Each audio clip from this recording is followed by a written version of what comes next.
Hello my days என்றைக்கும் இல்லாத திருநாளா இன்றைக்கி ஒரு சூப்பர் டின்னர் நம்ம செய்கிறோம் அப்படின்னு நான் ஆரம்பித்தேன். நம்ம ஸ்டெஃபி அக்காவோட வீடியோலாம் பார்த்துட்டு பன்னீர் பட்டர் மசாலா செய்யலான்னு சொல்லிட்டு அதுக்கு பேஸ்ட்டுக்கு தக்காளி, வெங்காயம், பூண்டு, இஞ்சி எல்லாம் போட்டு வதக்கிட்டு அதை வந்து நல்லா ஆறட்டும்னு சொல்லி எடுத்து வச்சிட்டேன். இந்த சப்பாத்தியை உருட்டலான்னு உருட்ட ஆரம்பித்தா இது அனுமான் வாலாட்டும் போயிட்டே இருக்குது. இந்த டெய்லி சப்பாத்தி செய்கிறவங்களுக்குலாம் ஒரு கோயிலே கட்டலாம் போல் இருக்குங்க.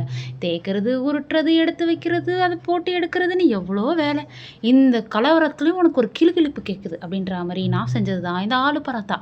எப்பயும் போல் எல்லா மசாலாவுமே வாரி போடாமல் நம்ம ஸ்டெஃபி அக்கா சொன்ன மாதிரி தனியாத்தூள், மிளகாத்தூள், கொஞ்சமாக கரம் மசாலா போட்டு அதனால் எண்ணெய் பிரிஞ்சு வரட்டும்னு விட்டுட்டேன்.